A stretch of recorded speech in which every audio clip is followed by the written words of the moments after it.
بہتر ہوتا آپ حضرات یہاں تشریف لائیں تو دور دور پڑھنے والے کو ذرا آسانی رہتی. ثانی بارے دیگر نعرے صلوات محمد وعلی محمد.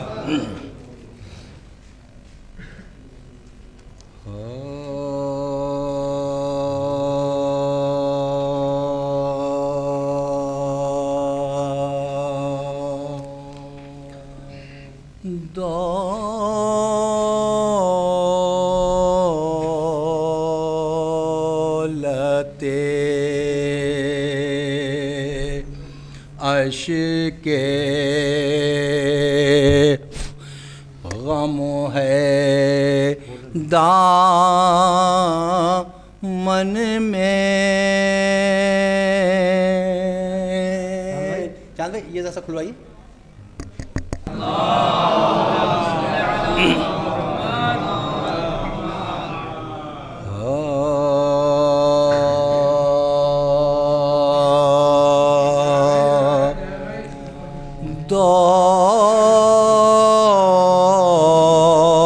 دولت عشق غم ہے دامن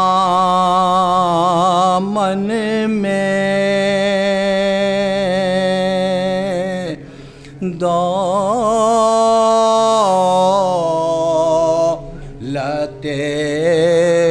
عشق غم ہے دامن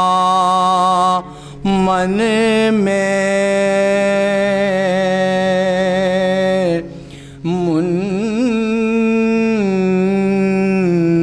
منسلک شاہ تشنا کام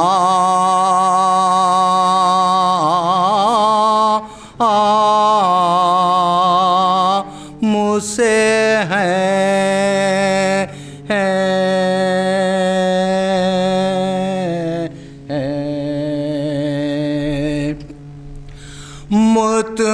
مطمئن یوں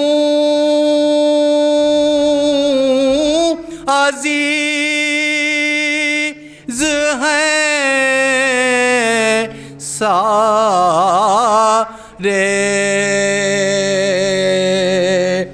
حشر کے پورے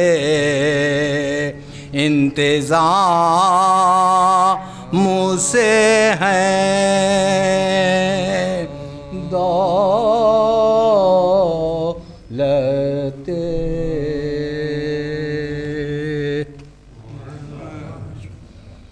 نعرہ صلوات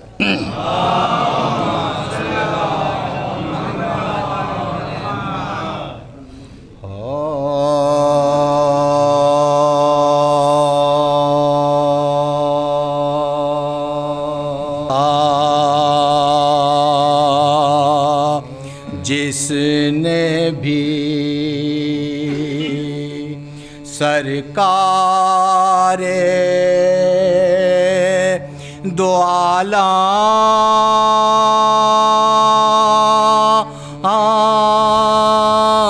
کا دیا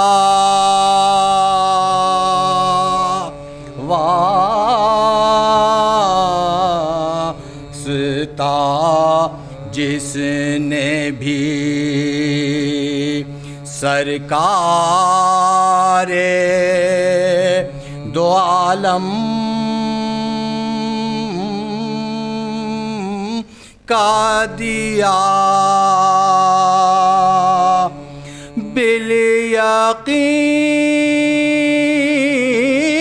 اس کی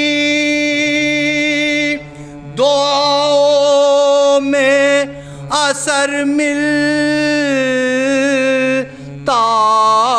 ہے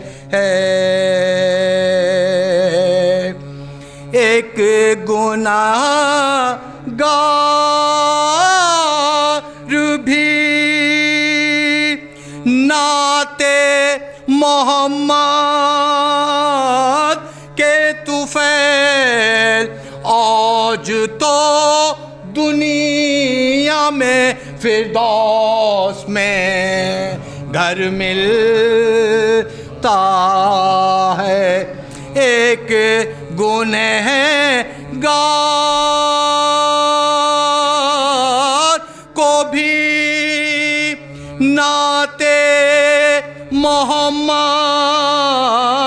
کے طفیل آج تو دنیا میں فردوس میں گھر ملتا ہے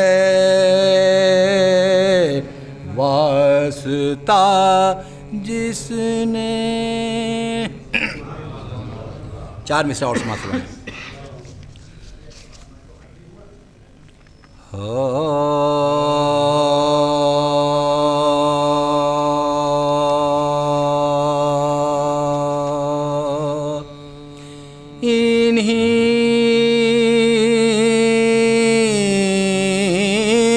کے ذکر سے اپنے دماغ روشن ہے انہی کے ذکر سے اپنے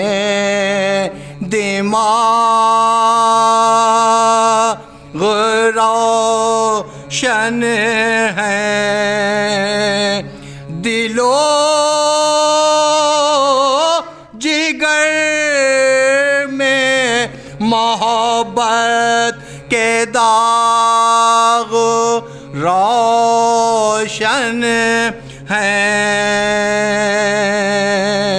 مثال سماعت فرمائیے محمد و علی و فاطمہ حسین و حسن ارے ہماری راہ میں کتنے چراغ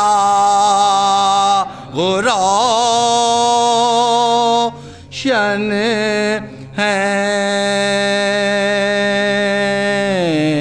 انہی کے ذکر سے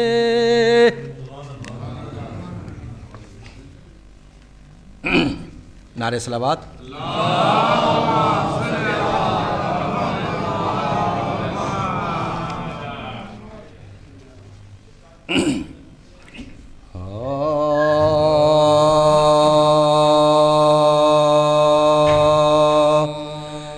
تجھ سا کوئی غریب نہیں بے وطن نہیں تجھ سا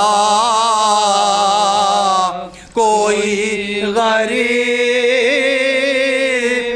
نہیں بے وطن نہیں لاشے کو تیرے گورو نہیں اور کفن نہیں ارے بھیا پرایا دیس ہے اپنا وطن نہیں واقف یہاں کے لوگوں سے تیری بہن نہیں ہوتا وطن تو آہا ارے نکلتی گدائی کو لا کر کفن پہناتی میں مظلوم بھائی کو تجھ سا کوئی غریب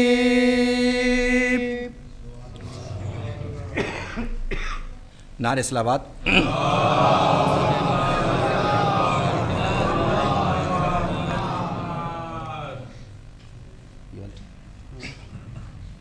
بارے دیگر نعرہ صلوات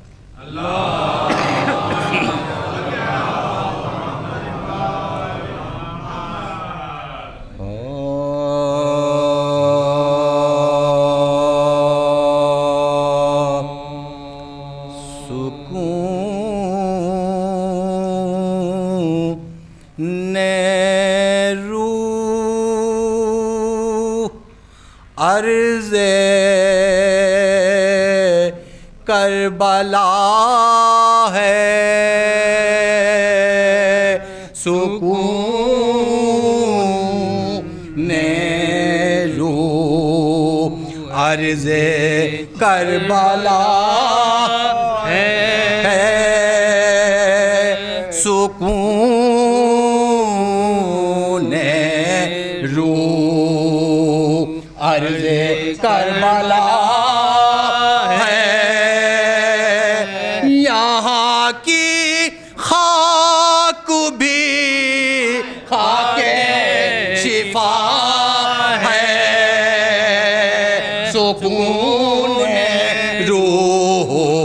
عرض کربلا ہے عجب و اشک عزا کا مرتبہ ہے عجب و اشک عزا کا مرتبہ ہے کہ اس قطرے کو دریا مانگتا ہے کہ اس قطرے نعرہ صلوات کو دریا مانگتا ہے لبے دریا جو یہ بوئے وفا ہے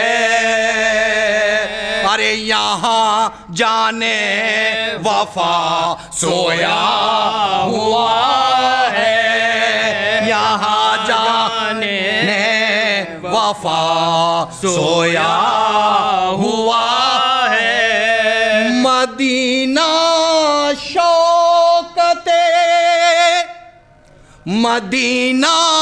شوکت اسلام ٹھہرا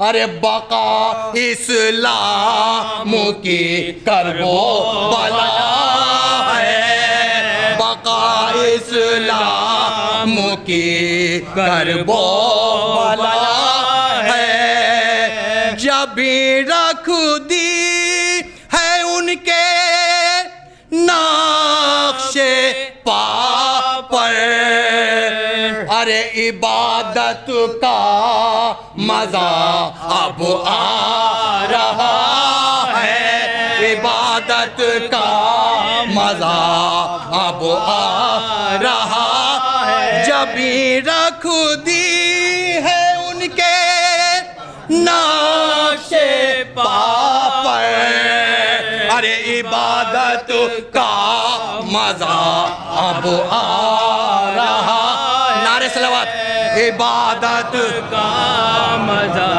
اب آ رہا ہے مدد کو آئیں گے مدد کو آئیں گے دل سے پکارو ارے میرا مولا علی مشکل کشا ہے میرا مولا علی مشکل کشا ہے بنا لے لاکھ رستے لاکھ رہبر ارے بنا لے لاکھ رستے لاکھ رہبر صراط حق علی کا راستہ ہے صراط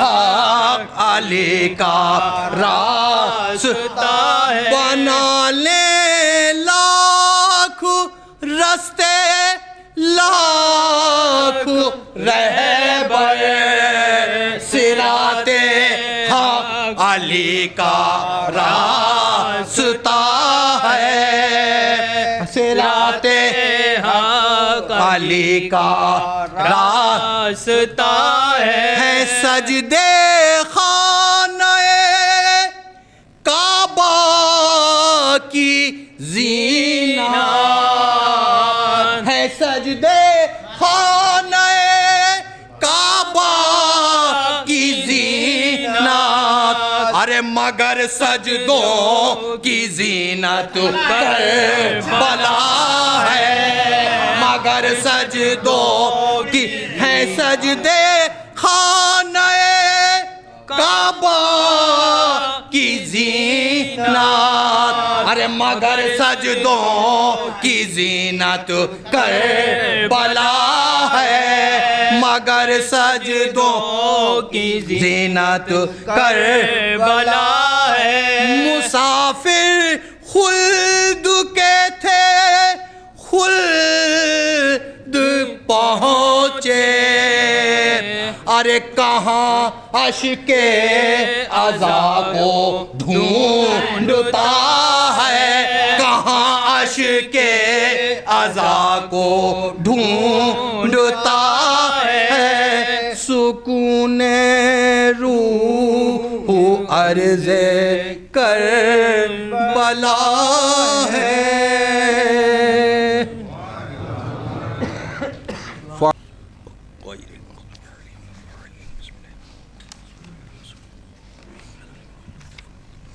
صلی علی محمد وآل محمد.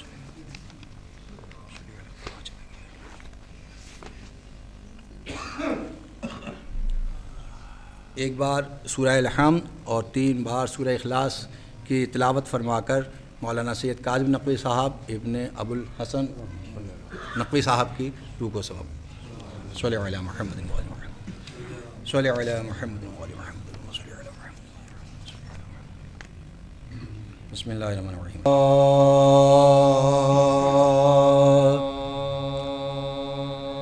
جب شامیوں نے شہر کے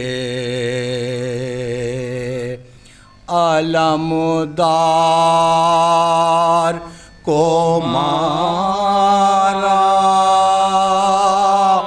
ایک شور ہوا جعفر تیار کو مارا پیاسا شاہ مظلوم کے غم خوار کو مارا ارے لو فتح ہوئی ہے در کرار کو مارا لو فتح ہوئی ہے در کرار کو مار لڑ کر عالم صاحب میرا لیا ہے صفین کے کشتوں کا عوض آج لیا ہے صفین کے کشتوں کا عوض آج لیا ہے پہنچی یہ صدا کان میں حضرت کے جو ناگا بے کس پا گرا پیاس میں کوہ غم جان کا خم ہو کے پکارے کے کمر ٹوٹ گئی دوڑی یہ بیان کرتی ہوئی زینب زیجا دوڑی یہ بیان کرتی ہوئی زینب زیجا لو صاحب حضرت پا فدا ہو گیا بھائی ہائے میرے بھائی سے جدا ہو گیا بھائی ہائے میرے بھائی سے جدا ہو گیا بھائی تھا زوجہ ساقائے سکینہ کا عجب و حال ماتھا تو بھرا خاک سے اور بکھرے ہوئے بات کہتی تھی گیا نہر پا کیوں فاطمہ کا کالا ارے غل کیسا ہے کیا لوٹ گیا لوگوں میرا ایک بات غل کیسا ہے کیا لوٹ گیا لوگوں میرا ایک بات بے وجہ یہ حال شاہ دی غیر نہیں ہے اللہ کرے خیر مگر نہیں ہے اللہ کرے خیر مگر خیر نہیں فضا گئی روتی ہوئی اور پیٹتی آئی تھا لپا مقرر کے دہائی ہے دہائی ارے سیدانیوں مارا گیا شبیر کا بھائی حیدر کے بھرے گھر کی ہوئی آج صفائی حیدر کے بھرے گھر کی ہوئی آج صفائی دہوڑی سے ہٹو لشکر غم آتا ہے لوگوں ارے عباس نہ آئیں گے علم آتا ہے لوگوں عباس نہ آئیں گے علم آتا ہے لوگوں ناگاہ علم شاہ چمکتا ہوا ماتم تھا کہ پنجاب بھی لچکتا ہوا آیا ماش کی ضائع بے آپ لٹکتا ہوا آیا اور خون پھرے رے سے ٹپکتا ہوا آیا اور خون پھرے رے سے ٹپکتا ہوا لشکر کی جو زینت کو قضا لوٹ گئی تھی صدمے سے علم کی بھی کمر ٹوٹ گئی تھی صدمے سے علم کی بھی کمر ٹوٹ گئی تھامے ہوئے ہاتھوں سے علم سبت پیغمبر منہ پا ملے چاگر بان کھلے سر ارے رایت کو سنبھالے ہوئے چلاتے تھے حمزہ کی وفات آج ہوئی مر گئے ہیں در حمزہ کی وفات آج ہوئی مر گئے ہیں امو پا تمامی ہوئی اس جاؤ حشام کی بس آخری آج زیارت ہے علم کی بس آخری یہ آج زیارت ہے علم کی جب شامیوں نے شے کے شہیدوں کا تذکرہ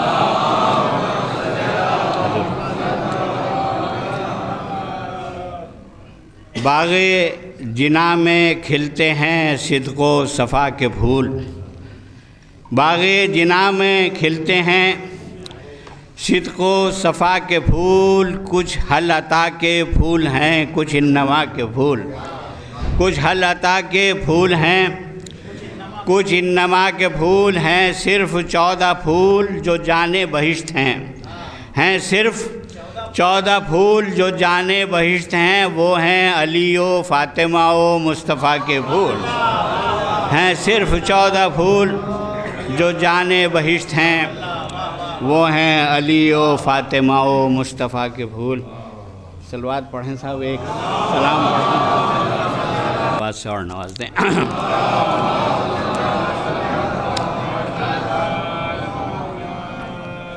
مطلب پیش کرتا ہوں کہ جواں ہے دل میں ولائے سرور چلا ہوں لکھنے سلام ان کا جواں ہے دل میں ولائے سرور چلا ہوں لکھنے سلام ان کا ہے فکر ان کی زبان ان کی قلم ہے ان کا کلام ان کا جواں ہے دل میں ولائے سرور چلا ہوں لکھنے سلام ان کا ہے فکر ان کی، زبان ان کی، قلم ہے ان کا، کلام ان کا۔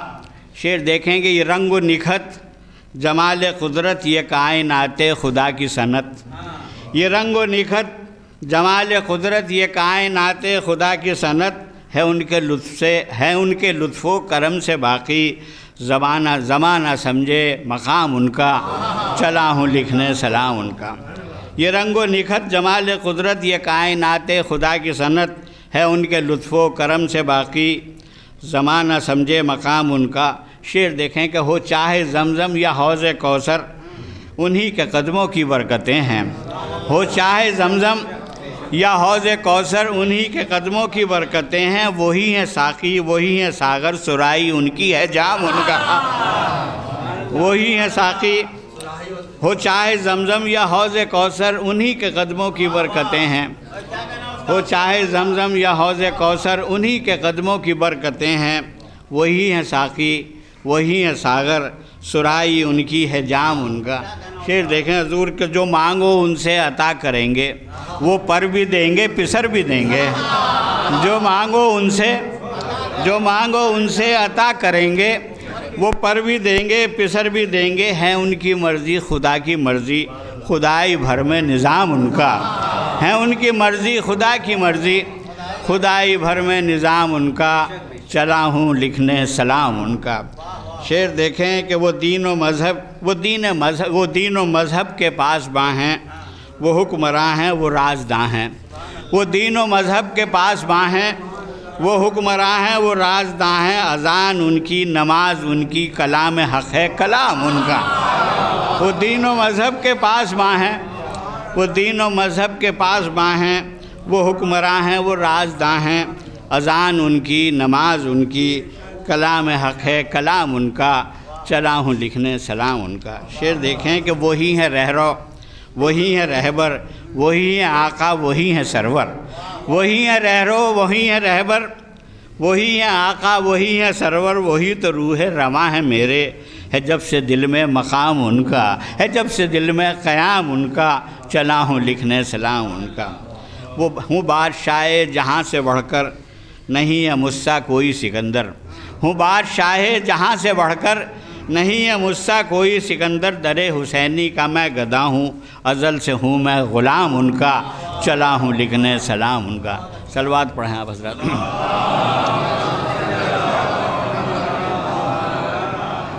ہوں بادشاہ جہاں سے بڑھ کر نہیں ہے مجھ سا کوئی سکندر، در حسینی کا میں گدا ہوں ازل سے ہوں میں غلام ان کا۔ شعر دیکھیں حاصل کلام ہے، عقیدتوں کے سمندروں میں بقا کے موتی تلاش کرنا، عقیدتوں کے سمندروں میں بقا کے موتی تلاش کرنا، ہے جستجو حیات میری صلہ نوازی ہے کام ان کا۔ عقیدتوں کے سمندروں میں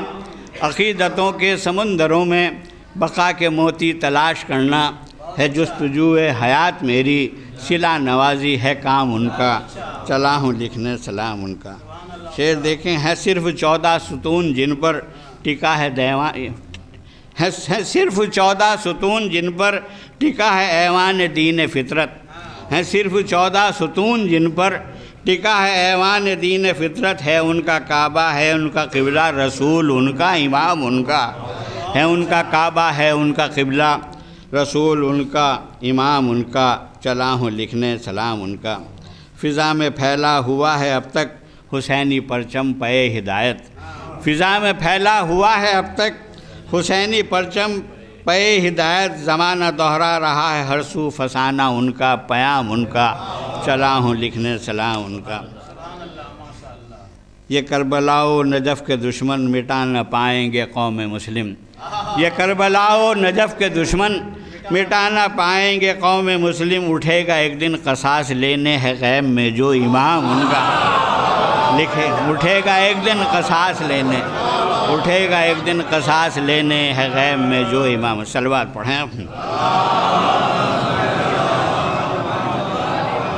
یہ کربلا و نجف کے دشمن مٹا نہ پائیں گے قوم مسلم، اٹھے گا ایک دن قصاص لینے ہے غیب میں جو امام ان کا، اور شہید یوں تو ہزار دیکھے نہ دیکھا ایسا شہید کم سن، شہید یوں تو ہزار دیکھے نہ دیکھا ایسا شہید کمسن ادو بھی آنسو نہ روک پائے زباں پہ آئے جو نام ان کا، ادو بھی آنسو نہ روک پائے زباں پہ آئے جو نام ان کا، اور مٹا نہ پائے حسینیت کو نہ جانے کتنے یزید آئے، مٹا نہ پائے حسینیت کو نہ جانے کتنے یزید آئے، حسین والے ابھی ہیں زندہ جہاں میں باقی ہے نام ان کا، حسین والے ابھی ہیں زندہ جہاں میں باقی ہے نام ان کا۔ میری محبت کے آئینے میں کوئی تو رنگ وفا ہے اظہر، صلوات پڑھیں۔ میری محبت کے آئینے میں کوئی تو رنگ وفا ہے اظہر، جو کر رہا ہوں ثنا میں ان کی، جو پڑھ رہا ہوں سلام ان کا، جو کر رہا ہوں ثنا میں ان کی، جو پڑھ رہا ہوں سلام ان کا، سلام ان کا۔ جمع ہے دل میں ولائے سرور، چلا ہوں لکھنے سلام ان کا، ہے فکر ان کی زبان ان کی، قلم ہے ان کا کلام ان کا۔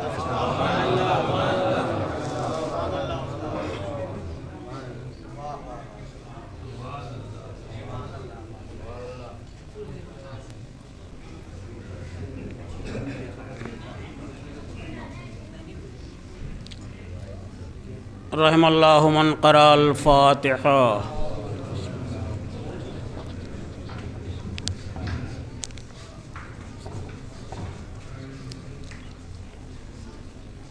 لا حول ولا قوة الا باللہ العلی العظیم۔ اعوذ باللہ من الشیطان اللعین اللعین الرجیم۔ بسم اللہ الرحمن الرحیم۔ الحمد للہ رب العالمین الذی جعل الحمد ثمنا لنعمائه ومعازا من بلائه وسبیلا الى جنانه وسببا لزیادت احسانه والصلاة والسلام على رسوله نبی الرحمہ وامام الائمہ وسراج الامہ المنتخب من قینة الکرم وسلالة المجد الاقدم ومغرس الفخار المورق وفرع العلاء المثمر المورق ابی القاسم محمد وعلى آلہ مصابیح الظلم وعصم الامم ومنار الدین الواضحہ ومثاقیل الفضل الراجحہ واللعنة الدائمة الباقية على أعدائهم أجمعين من الآن إلى قيام يوم الدين، أما بعد، فقد قال الله تعالى في الفرقان الحميد والقرآن المجيد وقوله الحق، بسم الله الرحمن الرحيم، فاسألوا أهل الذكر إن كنتم لا تعلمون، وقال رسول الله صلى الله عليه وآله وسلم، العلماء ورثۃ الانبیاء۔ صلوات بھیجنے پر محمد و آل محمد۔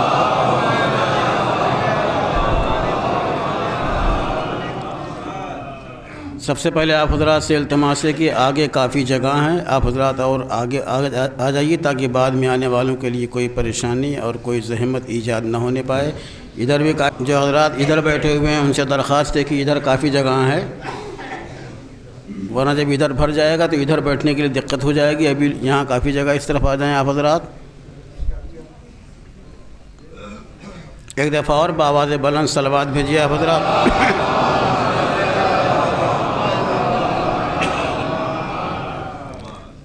سب سے پہلے آپ حضرات سے التماس ہے، ایک مرتبہ سورہ ہم اور 3 مرتبہ سورہ توحید کی تلاوت فرما کر آیت اللہ سید کاظم نقوی تابہ سراہ ابن آیت اللہ سید ابو الحسن نقوی تابہ سراہ کی روح کو ایصال ثواب فرما دیجیے۔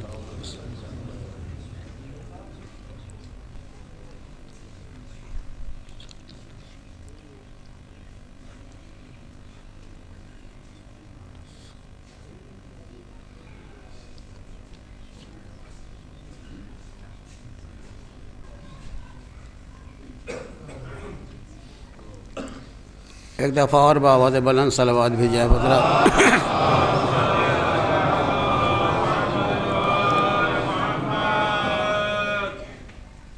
جیسا کہ آپ تمام حضرات کو بہت پہلے سے اس بات کا علم ہے کہ آج کی اس مجلس کو قائد ملت اعلی جناب مولانا سید کلب جواد صاحب قبلہ کو خطاب کرنا تھی، مگر بعض اہم دشواریوں کی بنیاد کے اوپر وہ تشریف نہیں لا سکے، اور یہ مجلس میرے حصے میں لکھی ہوئی تھی،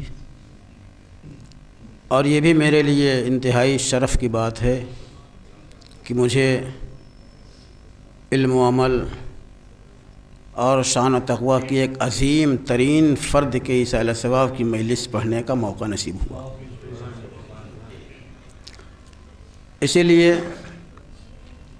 میں نے آج کی اس مجلس اعزاز میں گفتگو کے لیے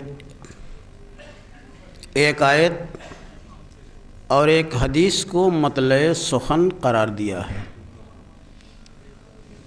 اسی آئے وافی ہدایہ کے ذیل میں اور اسی حدیث کے مقدس الفاظ کے سائے میں تھوڑی دیر اپنے معروضات آپ حضرات کے اذہان عالیہ کے حوالے کرنے ہیں۔ آیت قرآن صامت کی ہے اور حدیث قرآن ناطق کی، اور یہ بھی حقیقت ہے قرآن صامت کی حقیقت اس وقت تک کائنات کے سامنے روشن ہو ہی نہیں سکتی جب تک قرآن ناطق کے بیانات کا سہارا نہ لیا جائے۔ اس لیے آیت میں ارشاد ہوتا ہے فَاسْأَلُوا أَهْلَ الذِّكْرِ إِن كُنتُمْ لَا تَعْلَمُونَ، اگر تم نہیں جانتے تو اہل ذکر سے سوال کرو۔ اور حدیث میں ارشاد ہوتا ہے العلماء ورثۃ الانبیاء، علماء انبیاء کے وارث ہیں۔ عزیزو، قرآن عظیم جس کی عظیم آیت کی تلاوت کا شرف میں نے حاصل کیا ہے، یہ قرآن علوم و کمالات کا ایک ایسا گوہر بے بہا ہے جس کے وجود کے اوپر دنیا اگر تا قیام قیامت سر دھنتی رہے گی تب بھی اس کی حقیقتوں تک نہیں پہنچ سکتی، جب تک اہل بیت اطہار کے کلام اور ان کے بیانات کو سہارا نہ بنایا جائے۔ قرآن اگر ایک طرف ہدایت کا علمبردار ہے تو اسی کے ساتھ ساتھ علوم الہیہ کا آئینہ بردار بھی ہے۔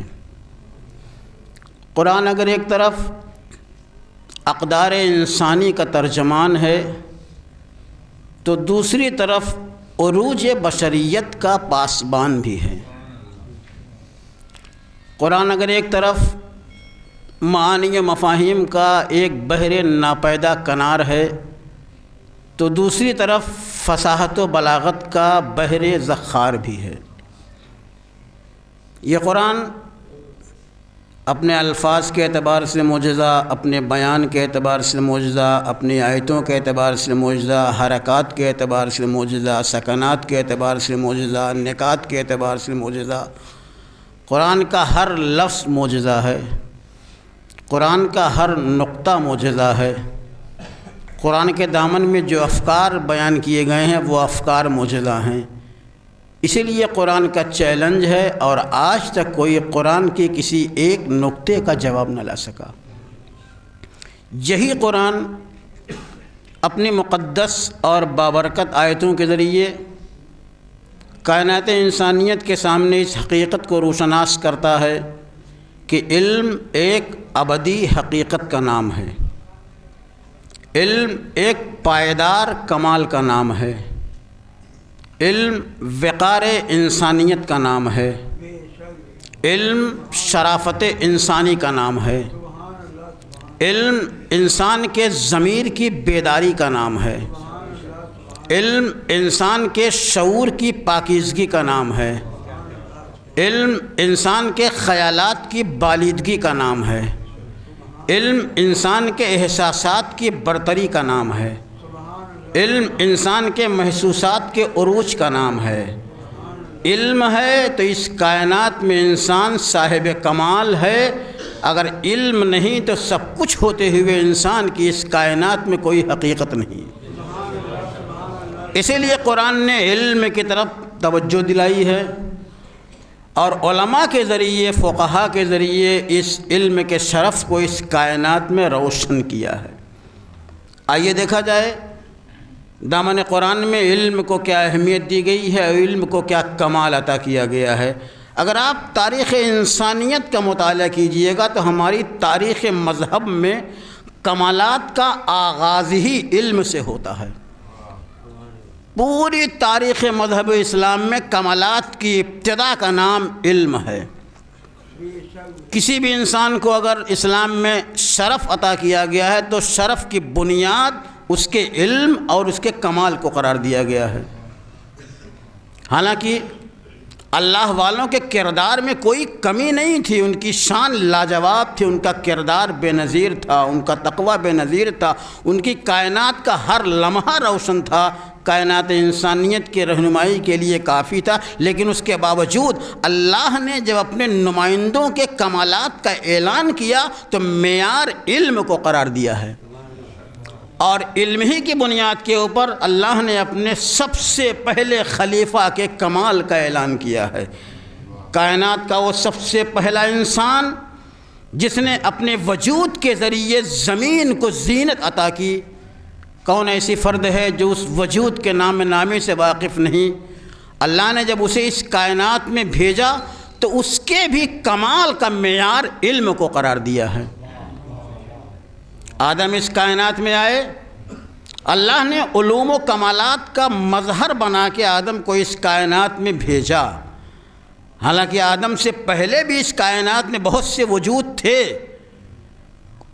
لیکن اور جو وجود تھے ایسا نہیں کہ وہ سارے وجود علم سے بے بہرا رہے ہوں۔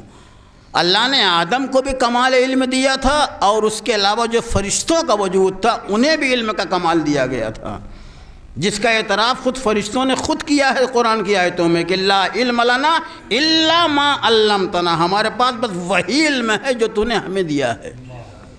لیکن اللہ نے خصوصیت کے ساتھ یہ اہتمام رکھا کہ جب اپنے نمائندے کو اس کائنات میں بھیجا تو اسے علم عطا کر کے بھیجا، علم کا شاہکار بنا کے اس کائنات میں بھیجا، تاکہ اسے اس کائنات میں پہنچنے کے بعد دنیا والوں سے کمال حاصل نہ کرنا پڑے۔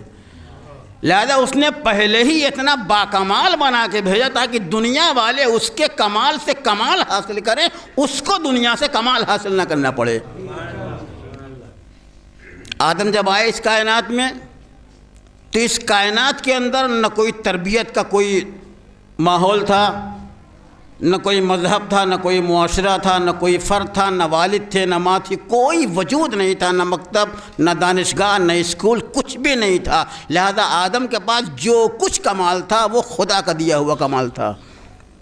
آدم کے پاس جو کمال علم تھا وہ ماحول کی دین نہیں تھا، وہ ماں کی تربیت کا فیض نہیں تھا، باپ کا صدقہ نہیں تھا، ماحول کی دین نہیں تھا، بلکہ جو کچھ بھی کمال آدم کے پاس تھا وہ اللہ کا دیا ہوا کمال تھا، اور اسی کمال کا نام علم ہے۔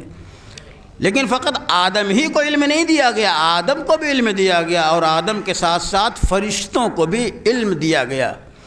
لیکن فرشتے اپنے علم کا اعلان پہلے ہی کر چکے ہیں، جو میں نے پیش کیا کہ لا علم لنا الا ما علمتنا، ہمیں بس وہی علم دیا گیا ہے جتنا تو نے ہمیں تعلیم دی ہے۔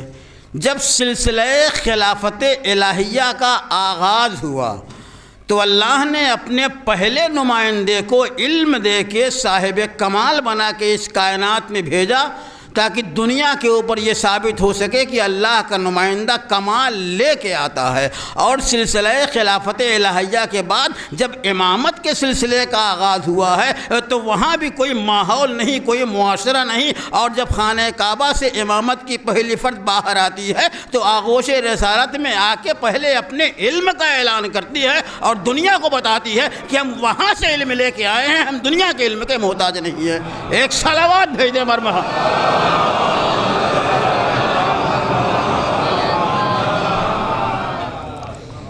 تو آدم کا کمال علم کو قرار دیا گیا، فرشتوں کو بھی علم دیا گیا، لیکن یاد رکھیے میرے دوستوں اور عزیزوں اور میرے بزرگوں، آدم کے علم کی منزل اور ہے، فرشتوں کے علم کا مرحلہ اور ہے۔ آدم کے علم کی حقیقت اور ہے، فرشتوں کے علم کی حقیقت اور ہے۔ دونوں کو اللہ ہی نے علم دیا۔ آدم کو بھی اگر علم ملا ہے تو اللہ کے ذریعے، فرشتوں کو اگر علم ملا ہے تو اللہ کے ذریعے۔ لیکن ہاں، اگر دونوں کے علوم کا جائزہ لیا جائے تو آدم کے علم کی منزل، آدم کے علم کا کمال اور ہے، فرشتوں کے علم کا کمال اور ہے۔ میں اس کے لیے ایک مثال پیش کرتا ہوں، ممکن مثال سے بات واضح ہو جائے۔ میرا ایک دوست مجھ سے کوسوں دور رہتا تھا، کافی دنوں کے بعد میری اس سے ملاقات ہوئی۔ میں نے پوچھا، بھائی آپ کے کتنے فرزند ہیں؟ کہا میرے 4 فرزند ہیں۔ میں نے کہا آپ کے 4 فرزند کے نام کیا ہیں؟ میرے دوست نے مجھے اپنے 4 فرزند کے نام بتا دیے۔ مجھے علم ہو گیا کہ میرے دوست کے 4 بیٹے ہیں اور چاروں کے یہ نام ہیں۔ تھوڑی دیر کے بعد انہی 4 بیٹوں میں سے ایک بیٹا میرے سامنے آیا۔ مجھے معلوم ہے کہ یہ بیٹا میرے دوست کا بیٹا ہے، مجھے ان 4 بیٹوں کا نام بھی معلوم ہے، لیکن مجھے یہ نہیں معلوم کہ اس بیٹے کا نام کیا ہے۔ مجھے اجمالی طور پہ 4 کا نام معلوم ہے کہ 4 بیٹے ہیں، 4 کے یہ نام ہیں، لیکن یہ جو بیٹا میرے سامنے آیا ہے اجمالی طور پہ مجھے اصل میں اس بیٹے کا نام ہی نہیں معلوم کیا ہے۔ دوسرا بیٹا آیا، مجھے اس کا بھی نام نہیں معلوم ہے کہ اسے کس نام سے پکارا جاتا ہے۔ تیسرا بیٹا، مجھے یہ نہیں معلوم کہ اس کا کیا نام اجمالی طور پہ 4 کا نام معلوم ہے۔ بس یہی مرحلہ آدم کے علم کا ہے اور فرشتوں کے علم کا ہے۔ علم آدم الاسماء کلھا، اللہ نے آدم کو تمام چیزوں کا علم عطا کر دیا تھا۔ آدم کے سامنے اسماء بھی پیش کیے گئے، آدم کے سامنے ان اسماء کے مصادیق کو بھی پیش کیا گیا۔ پھر آیت آگے آواز دیتی ہے، ثم عرضہم علی الملائکہ، پھر ہم نے ان شخصیتوں کو ملائکہ کے سامنے پیش کیا اور ملائکہ سے پوچھا، انبئونی باسماء ہؤلاء، مجھے ان کے نام بتائیے۔ یہی وہ منزل امتحان علم ہے جہاں بشر آگے رہ گیا اور فرشتہ پیچھے رہ گیا۔ یہ منزل امتحان علم ہے جہاں کے اوپر آدم کے قدم آگے بڑھ گئے اور فرشتہ وہیں کے اوپر ٹھہرا رہ گیا۔ آدم سے پوچھا گیا ان شخصیتوں کے نام کیا ہیں، آدم نے ہر ایک کا نام بتا دیا، لیکن جب فرشتوں سے پوچھا گیا، فرشتوں کو اجمالی طور پہ سب کا نام معلوم ہے، لیکن فرشتوں کو یہ معلوم ہی نہیں ہے کہ کس کا کیا نام رکھا گیا ہے۔ ایک مسئلہ ہوا، لیکن سوال یہ پیدا ہوتا ہے کہ آخر آدم نے نام میں اور شخصیتوں کے درمیان مطابقت کیسے پیدا کی؟ آدم کو یہ کہاں سے معلوم ہوا کہ اس شخصیت کا یہ نام ہے؟ وہی مثال جو میں نے پیش کی تھی، ہم اور آپ اگر نام رکھتے ہیں کسی کا تو ہم اور آپ نام رکھنے میں کسی چیز کا لحاظ نہیں رکھتے۔ ہمارے اور آپ کے نام رکھنے میں کوئی حقیقت نہیں ہے، کوئی ضروری نہیں کہ ہم نے جس انسان کا جو نام رکھ دیا ہو اس نام کا اثر اس کے کردار سے واضح ہو، بلکہ بسا اوقات اس کے برخلاف ہوتا ہے۔ ہم نے فاضل کا نام کچھ اور رکھ دیا، عالم تھا ہم نے اس کا نام جاہل رکھ دیا، ایک انسان بے بس تھا ہم نے اس کا نام قادر رکھ دیا۔ تو ہمارے اور آپ کے نام رکھنے کا معیار اور ہے، لیکن جب اللہ کسی کا نام رکھتا ہے تو اللہ کے نام رکھنے میں بالکل شخصیت کا مکمل تعارف ہوتا ہے۔ لہذا اب اگر اللہ نے کسی کا نام محمد رکھا ہے تو اسے محمد بنایا ہے، اللہ نے اگر کسی کا نام علی رکھا ہے تو اسے بلند بنایا ہے، اللہ نے اگر کسی کا نام حسن و حسین رکھا ہے تو اسے صاحب حسن بنایا ہے، اگر اللہ نے کسی کا نام فاطمہ رکھا ہے تو اسے نجات دینے والی بنائی ہے۔ اور جب یہ نام بھی آدم کے سامنے پیش کیے گئے، یہ شخصیتیں بھی آدم کے سامنے پیش کی گئی، تو چونکہ نام کے درمیان اور شخصیتوں کے درمیان بالکل مطابقت پائی جا رہی تھی، لہذا آدم نے نام کو دیکھا اور شخصیت کو دیکھا، فوراً بتا دیا کہ اس کا نام حسن ہے، اس کا نام حسین ہے، اس کا نام صلوات بھیجے مر محمد وآل محمد۔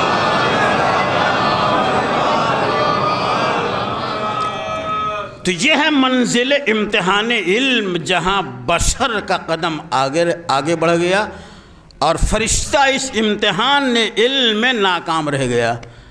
عزیزو، دامن قرآن میں علم کے کتنے حقائق بیان کیے گئے ہیں وہ ایک طرف، لیکن اسی قرآن میں تمام انبیاء کے علوم کا تذکرہ کیا گیا ہے، اور قرآن نے یہ بھی بتایا ہے کہ ہم نے اگر آدم کو علم دیا ہے تو کیا علم دیا ہے، ہم نے کسی وسیع کو اگر علم دیا ہے تو کیا علم دیا ہے۔ قرآن نے صریحی طور پہ بیان کیا ہے، یہی جو میں نے آدم کا علم بیان کیا۔ جب علم آدم کا مرحلہ آیا تو قرآن آواز دیتا ہے علمہ آدم الاسماء کلھا، ہم نے آدم کو تمام اسماء کا علم دیا ہے۔ اس آیت سے دو چیزیں واضح ہوتی ہیں، علم دینے والا اللہ ہے، اور کیا چیز عطا کی ہے وہ بھی اللہ بتا رہا ہے کہ ہم ہی نے آدم کو علم دیا ہے، اور معلومات کیا تھے وہ بھی بتا دیے۔ علم دینے والا اللہ، علم کی منزل میں کیا شے آدم کے حوالے کی گئی وہ بھی اللہ نے بتا دیا۔ عالم بھی ہمیں معلوم ہے، معلومات بھی معلوم ہے، یہ ہے علم آدم کا مرحلہ۔ اب آئیے اس کے بعد علم نوح کی منزل آتی ہے۔ قرآن میں جب نوح کے علم کا تذکرہ ہوتا ہے تو جناب نوح اپنے بیٹے کے لیے قرآن میں آواز دیتے ہیں، یہ میرے اہل سے ہے، انہو من اہلی، یہ میرے اہل سے ہے۔ قدرت کیا جواب دیتی ہے؟ انہو لیس من اہلک انہو عمل غیر صالح، یہ تمہارے اہل سے نہیں ہے، یہ عمل غیر صالح ہے۔ یہ علم نوح کی منزل ہے، لیکن نوح جسے اپنے اہل سے قرار دے رہے ہیں، اللہ اسے نوح کے لیے نااہل قرار دے رہا ہے۔ اور اس کے بعد آیت کا لب و لہجہ آواز دیتا ہے کہ نوح خبردار، جو چیز تم نہیں جانتے اس کے بارے میں آگے نہ بڑھنا۔ اعظک انی ان تکون من الجاہلین، میں تمہیں نصیحت کرتا ہوں کہ کہیں ایسا نہ ہو تمہارا شمار جاہلین میں سے ہو جائے۔ علم نوح کی منزل میں ولو متوجہ کرنے کے لیے، ولو تنبیہ کرنے کے لیے جہالت کا ذکر آیا، لیکن بہرحال قرآن نے اتنا تو طے کر دیا کہ علم نوح کی منزل میں ایک مرحلہ جہالت کی تنبیہ کا بھی آیا ہے۔ تو وہ علم آدم کا مرحلہ، یہ علم نوح کا مرحلہ، اللہ نے کہا کہ ہم نے آدم کو علم دیا، اور کیا علم دیا وہ بھی بتا دیا۔ ہم نے نوح کو علم دیا اور کیا علم دیا وہ بھی بتا دیا۔ اب آئیے اس کے بعد داؤد کے علم کا مرحلہ ہے۔ قرآن نے علم داؤد کا بھی تذکرہ کیا ہے۔ قرآن آواز دیتا ہے علمناہ صنعۃ لبوس لکم، اے داؤد ہم نے آپ کو زرہ سازی کا علم دیا، ہم نے آپ کو زرہ بنانے کا علم دیا۔ جناب داؤد کی یہ خصوصیت تھی کہ لوہا آپ کے ہاتھوں میں نرم ہو جاتا تھا۔ عالم بھی معلوم کہ علم دینے والا کون ہے، یہ بھی معلوم کہ نوح کو کیا علم دیا گیا ہے۔ علم دینے والا خدا ہے، اور جو علم دیا گیا ہے وہ زرہ سازی کا علم ہے۔ وہ علم آدم کا مرحلہ، یہ علم نوح کا مرحلہ، اور یہ علم داؤد کا مرحلہ۔ سلسلہ کلام آگے بڑھتا ہے۔ قرآن کی آیت آواز دیتی ہے جناب سلیمان کی زبانی۔ جناب سلیمان آواز دیتے ہیں علمنا منطق الطیر، مجھے پرندوں کی گفتگو کے سمجھنے کا علم دیا گیا ہے۔ یعنی سلیمان اعلان کرتے ہیں کہ مجھے علم دیا گیا ہے۔ کس نے دیا ہے؟ اللہ نے دیا ہے۔ اور کیا علم دیا ہے؟ پرندوں کی گفتگو سمجھنے کا علم دیا ہے۔ یہاں بھی علم دینے والا خدا ہے۔ کیا علم دیا گیا ہے؟ پرندوں کی گفتگو سمجھنے کا علم۔ پھر سلسلہ آیات الہیہ آگے بڑھتا ہے، اور وسیع سلیمان کی منزل آتی ہے۔ تخت کے لانے کا مرحلہ آتا ہے۔ پوری تفصیل میں نہیں جاؤں گا، میں اشارہ کرتا ہوں کہ جب یہ کہا گیا کہ کون ہے جو اس تخت کو میرے پاس لے آئے گا، تو قرآن کی آیت ہے قال الذی عندہ علم من الکتاب، اس نے کہا جس کے پاس کتاب کا تھوڑا سا علم تھا، میں اسے آپ کے پاس لے آؤں گا قبل اس کے کہ آپ اپنی پلک جھپکائیں۔ سلیمان کے علم کا تذکرہ، کیا علم دیا گیا ہے اس کا بھی تذکرہ، وسیع سلیمان کے علم کا تذکرہ، کس نے علم دیا ہے اس کا بھی تذکرہ، کیا علم دیا ہے اس کا بھی تذکرہ۔ اس سے آگے بڑھ کے قرآن آواز دیتا ہے سلیمان کے ساتھ ہدہد ایک پرندہ بھی تھا، جس کو ایک منصب کے اوپر فائز کیا گیا تھا، جس کو ایک ڈیوٹی دی گئی تھی۔ جب سلیمان نے ہدہد کو اس کی ڈیوٹی سے غائب دیکھا، آئے تو ڈیوٹی سے غائب لڑنے والے بہت سے افراد ہیں، کسی کو منصب کا احساس ہی نہیں ہے، یاد رکھیے اگر منصب کے ساتھ خیانت ہوگی تو انسان نہ صرف دنیا میں ذلیل ہوگا، اللہ کی بارگاہ میں ذلیل ہوگا۔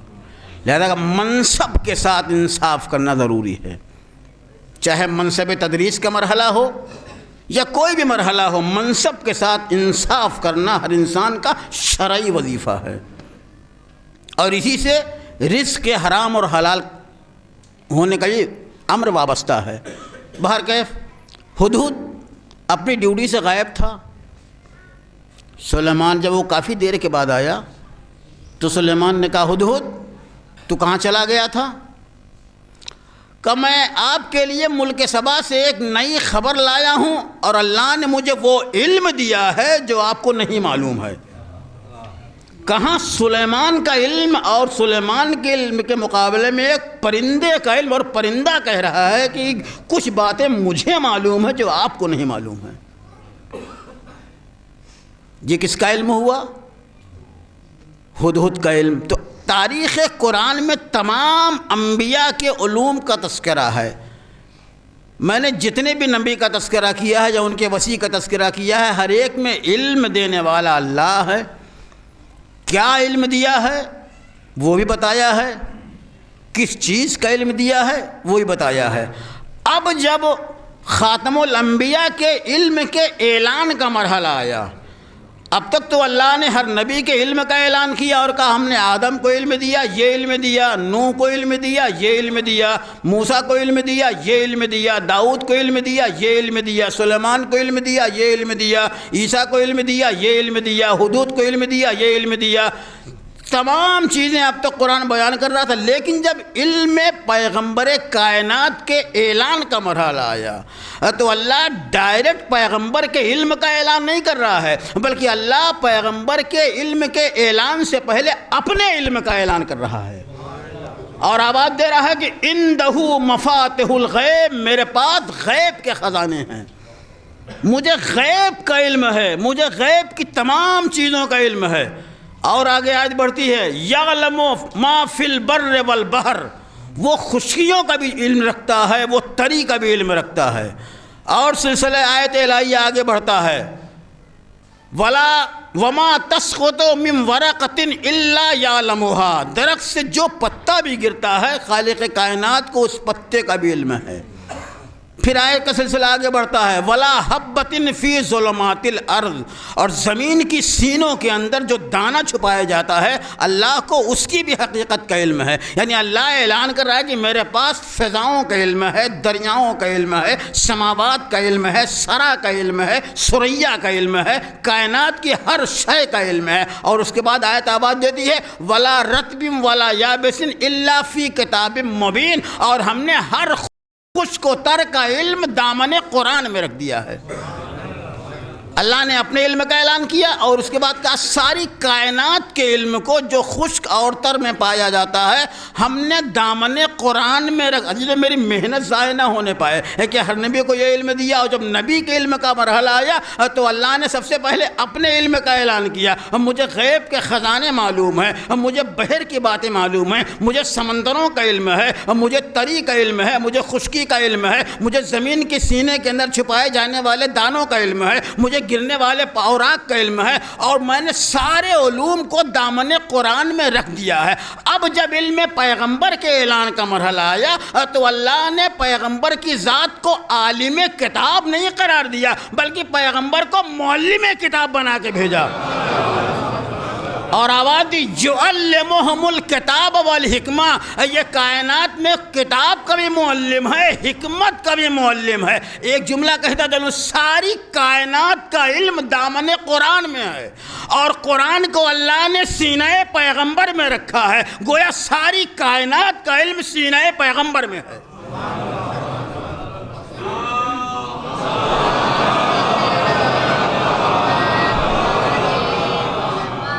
یہ ہے پیغمبر کے علو اسی لیے معصوم کا ارشاد ہے عندنا علم الکتاب، ہمارے پاس کتاب کا علم ہے، ہمارے پاس دریاؤں کا علم ہے، ہمارے پاس سمندروں کا علم ہے، ہمارے پاس کوہساروں کا علم ہے، ہمارے پاس خیابانوں کا علم ہے، ہمارے پاس سماوات کا علم ہے، ہمارے پاس فضاؤں کا علم ہے، ہمارے پاس خلاؤں کا علم ہے، ہمارے پاس کواکب کا علم ہے، ہمارے پاس ثوابت کا علم ہے، ہمارے پاس شمس و نجوم کا علم ہے، ہمارے پاس ستاروں کا علم ہے، ہمارے پاس زمین کی تہوں کا علم ہے، ہمارے پاس کائنات کے ذرے ذرے کا علم ہے۔ جو پوچھنا چاہتے ہو ہم سے پوچھو۔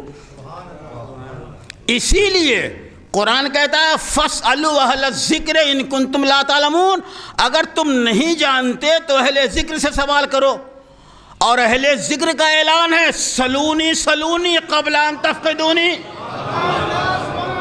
پوچھو جو پوچھنا چاہتے ہو مجھ سے قبل اس کے کہ میں تمہارے درمیان سے رخصت ہو جاؤں۔ قابل غور مرحلہ، پورے قرآن میں یہ آیت 2 مرتبہ آئی ہے۔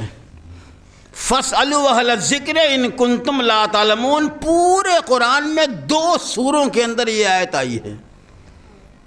اور مولا کائنات جب آواز دیتے ہیں تو کیا کہتے ہیں؟ سلونی سلونی۔ قرآن نے 2 مرتبہ کہا ہے اگر نہیں جانتے تو اہل ذکر سے پوچھو۔ مولا کائنات نے بھی 2 مرتبہ کہا ہے سلونی سلونی، مجھ سے پوچھو مجھ سے پوچھو۔ وہاں بھی 2 مرتبہ ہے، یہاں بھی 2 مرتبہ۔ لیکن آئیے ایک اور حقیقت کا انکشاف کرتا چلوں، کیا نہ جاننے والے افراد فقط زمین کے اوپر ہیں اور زمین کے علاوہ کہیں اور نہیں پائے جاتے؟ نہ جاننے والے افراد زمین پہ بھی پائے جاتے ہیں، آسمان کے اوپر بھی نہ جاننے والے افراد پائے جاتے ہیں۔ ابھی میں نے آپ کے سامنے فرشتوں کے علم کا تذکرہ کیا ہے، نہ جاننے والے افراد زمین کے اوپر بھی ہیں، نہ جاننے والے افراد آسمان کے اوپر بھی ہیں۔ قرآن 2 مرتبہ کہتا ہے فَاسْأَلُوا أَهْلَ الذِّكْرِ إِن كُنتُمْ لَا تَعْلَمُونَ، اگر تم نہیں جانتے تو اہل ذکر سے پوچھو۔ علی 2 بار استعمال کرتے ہیں سلونی سلونی، یعنی ایک سلونی کا رابطہ اہل آسمان سے ہے، ایک سلونی کا رابطہ اہل زمین سے ہے۔ ایک تفسیر اور دوسری تفسیر پیش کرتا ہوں، سلونی سلونی، جو چاہتے ہو مجھ سے پوچھو۔ اگر کائنات کے اندر پائی جانے والی تمام چیزوں کی تقسیم بندی کی جائے تو قرآن نے خود کائنات کی تمام چیزوں کو 2 حصوں میں تقسیم کیا ہے۔ میرے تقسیم کرنے کی ضرورت نہیں ہے، قرآن نے خود ہی تقسیم کر دیا ہے کہ کائنات کی ہر شے 2 حصوں میں منقسم ہے۔ میں نے آیت پیش کی ولا رطب ولا یابس الا فی کتاب مبین، کائنات کے اندر جتنی چیزیں پائی جاتی ہیں وہ یا خشکی میں پائی جاتی ہیں یا تری میں پائی جاتی ہیں۔ قرآن نے خود کائنات کی ہر شے کو 2 حصوں میں تقسیم کر دیا ہے کہ یا وہ خشکی میں پائی جاتی ہیں یا وہ تری میں پائی جاتی ہیں۔ علی آواز دیتے ہیں سلونی سلونی، 2 مرتبہ کہتے ہیں مجھ سے پوچھو مجھ سے پوچھو، یعنی علی دنیا کے اوپر واضح کرنا چاہتے ہیں کہ چاہے خشکی کے بارے میں پوچھنا چاہتے ہو وہ بھی میں جانتا ہوں، تری کے بارے میں پوچھنا چاہتے ہو وہ بھی میں جانتا ہوں۔ ایک صلوات بھیج دیں بر محمد۔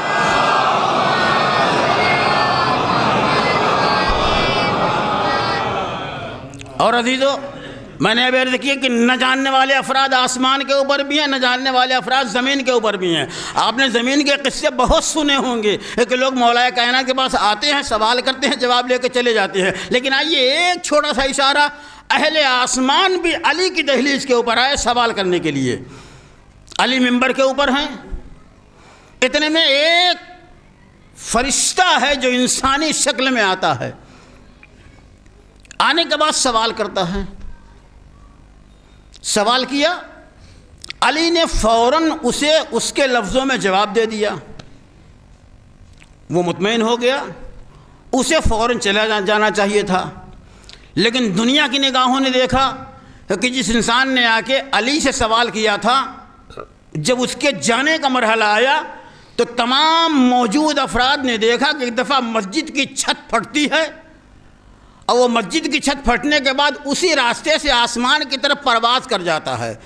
میں کہوں گا اے جبریل، چھت پھاڑ کے آسمان کے اوپر پرواز کرنے کی ضرورت کیا تھی؟ آپ دروازے سے چلے گئے ہوتے، عجب نہیں جبریل آواز نے اے دنیا کے نادانو، اگر میں دروازے سے چلا گیا ہوتا تو دنیا والے سوچتے علی نے کسی انسان کو جبریل بنا کے اس کائنات میں بھیج دیا ہے اور جو آگے مجھ سے سوال کر رہا ہے، اور میں نے چھت پھاڑا اور چھت پھاڑ کے آسمان کی طرف پرواز کر گیا تاکہ دنیا کو یہ پیغام دے سکوں کہ آسمان والوں کو بھی علی کے جواب کی ضرورت پڑ جاتی ہے۔ ایک اور صلوات بھیجنے پر محمد۔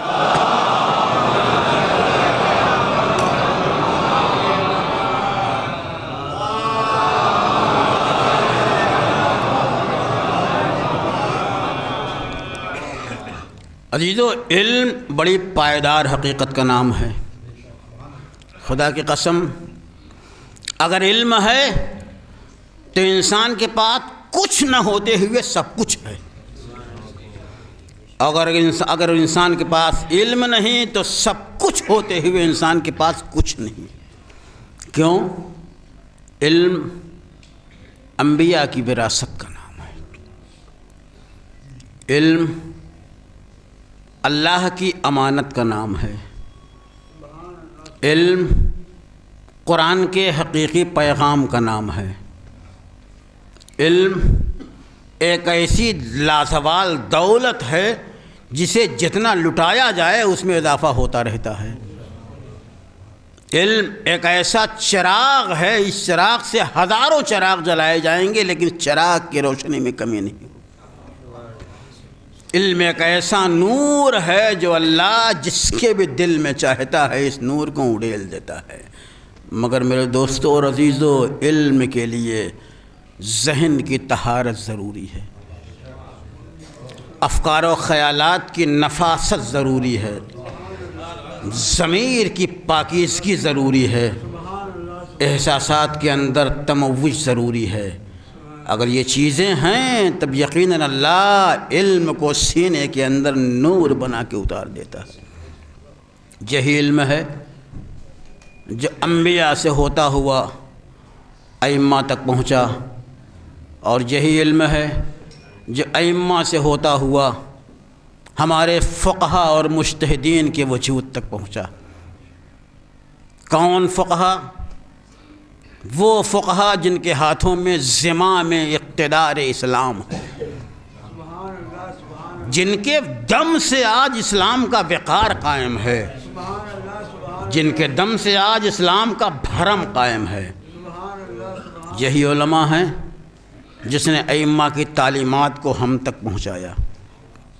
یہی علماء ہیں جنہوں نے اپنے اجتہاد کے ذریعے ہمارے اعمال کو شرف قبولیت کا درجہ عطا کیا۔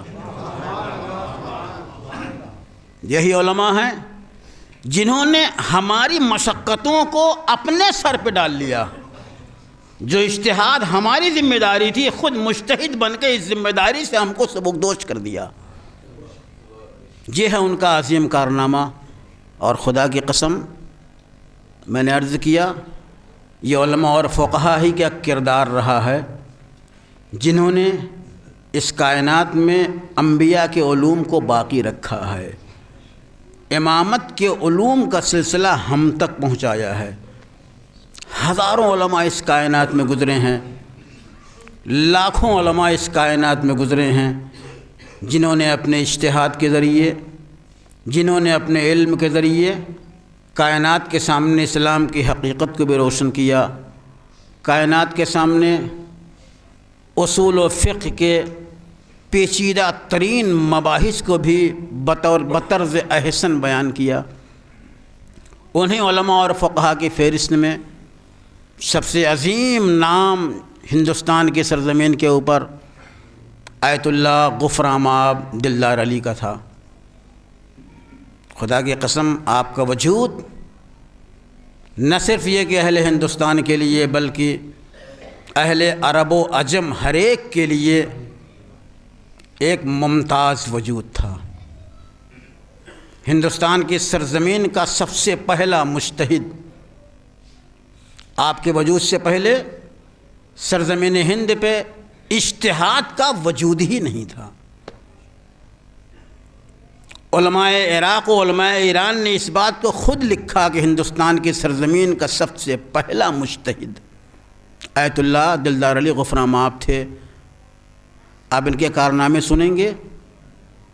سینکڑوں کتابیں فقہ میں، اصول میں، فرقہ باطلہ کی رد میں، جن میں آپ کا تحقیقی کارنامہ عماد الاسلام جو علم کلام کے اوپر مشتمل ہے، بڑی نایاب اور فخر روزگار کتاب ہے. اور آپ کا سب سے اہم کارنامہ، یوں تو آپ کا ہر کارنامہ اہم ہے، لیکن میری نظر میں وہ کارنامہ جو ثواب جاریہ کی حیثیت رکھتا ہے، آپ ہی نے ہندوستان میں نماز جمعہ کا سب سے پہلی مرتبہ قیام کیا. اور نہ صرف نماز جمعہ کا قیام کیا، نماز جماعت کا بھی قیام سب سے پہلی مرتبہ آپ نے کیا ہے. 13 رجب سن 1200 ہجری نماز ظہرین کی سب سے پہلی جماعت آیت اللہ غفران مآب نے لکھنؤ کی سرزمین کے اوپر قائم کی. آج ہم جو ثواب جماعت سے فیض یاب ہو رہے ہیں، اس ثواب جماعت کا ایک حصہ ان کے نامہ اعمال میں بھی جاتا ہے. سن 13 رجب سن 1200 ہجری کو نماز ظہرین کی سب سے پہلی جماعت آیت اللہ غفران مآب نے قائم کی، اور اس کے بعد اسی 27ویں رجب کو سب سے پہلا نماز جمعہ جو لکھنؤ کی سرزمین کے اوپر قائم کیا گیا، وہ بھی آیت اللہ غفران مآب کی دین ہے. آج شاید ہندوستان میں کوئی ایسا گوشہ نہیں ہے جہاں نماز جمعہ کا قیام نہ ہوتا ہو.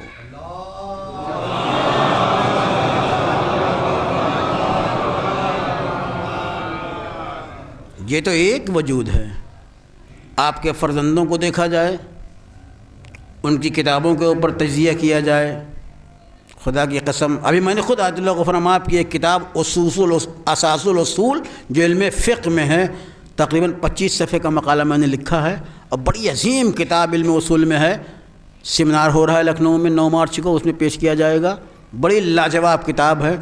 آپ کے فرزندوں میں 5 فرزندوں میں ہر ایک نے جو علمی کارنامے انجام دیے ہیں، ہر ایک کا ایک ایک علمی کارنامہ اپنے مقام کے اوپر ایک کوہسار کی حیثیت رکھتا ہے.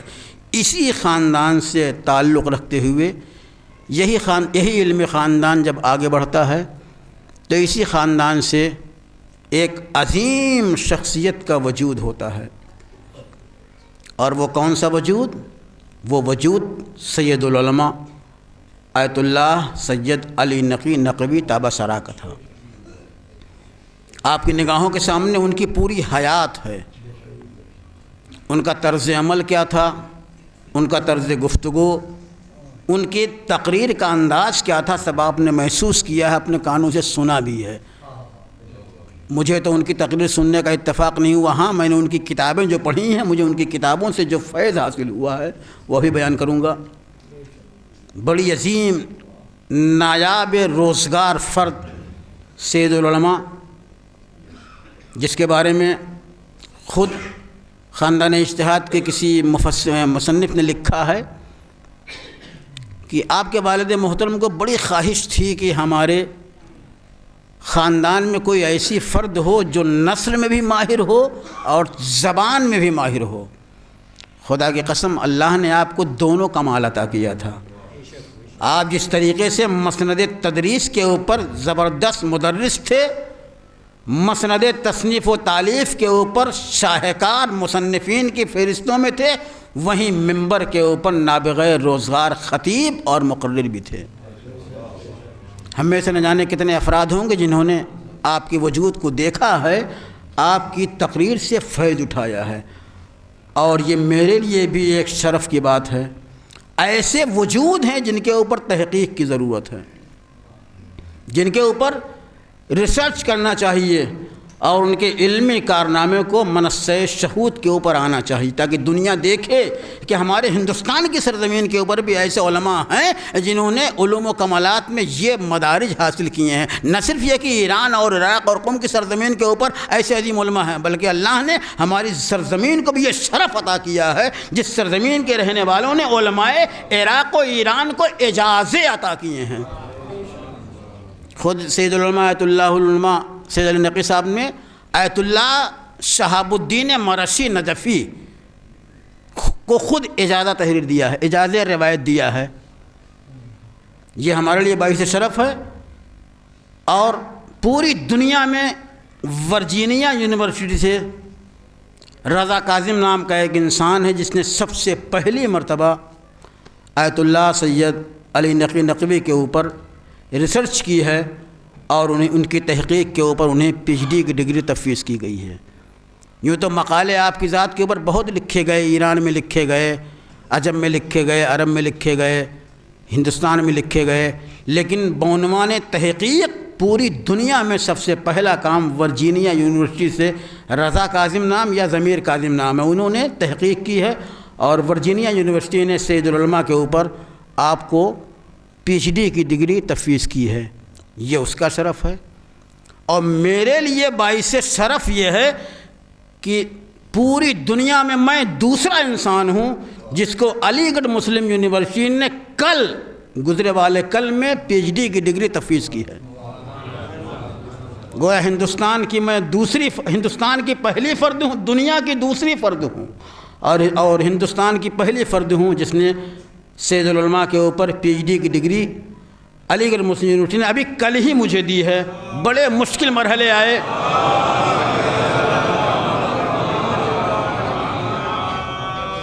لیکن میں عرض کرتا چلوں اس منزل میں مجھے بڑی مشکلات کا سامنا کرنا پڑا۔ سید العلماء کے مخالفین کا بھی مجھے سامنا کرنا پڑا، اپنے مخالفین کا بھی سامنا کرنا پڑا، بڑی قد و کاوش کی گئی کہ سید العلماء کے اوپر یہ ریسرچ نہ ہونے پائے، لیکن اللہ کا شکر ہے میں اپنے مقصد میں کامیاب ہوا، اور مجھے یونیورسٹی نے سید العلماء کے اوپر پی ایچ ڈی کی ڈگری تفویض کی۔ اگر آپ کو خوشی ہو رہی ہے تو سلوات بھیجیے کہ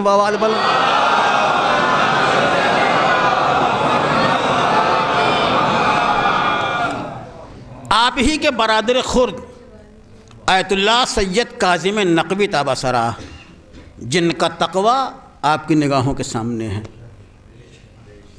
جن کا علم آپ کی نگاہوں کے سامنے ہے، آپ نے بھی علمی میدان میں بڑے کارہائے نمایاں انجام دیے ہیں، اور ان کتابوں کو اپنی تصنیف و تالیف کا محور قرار دیا ہے جن کتابوں پہ ریسرچ کرنے کے بعد انسان درجہ اجتہاد کے اوپر فائز ہوتا ہے۔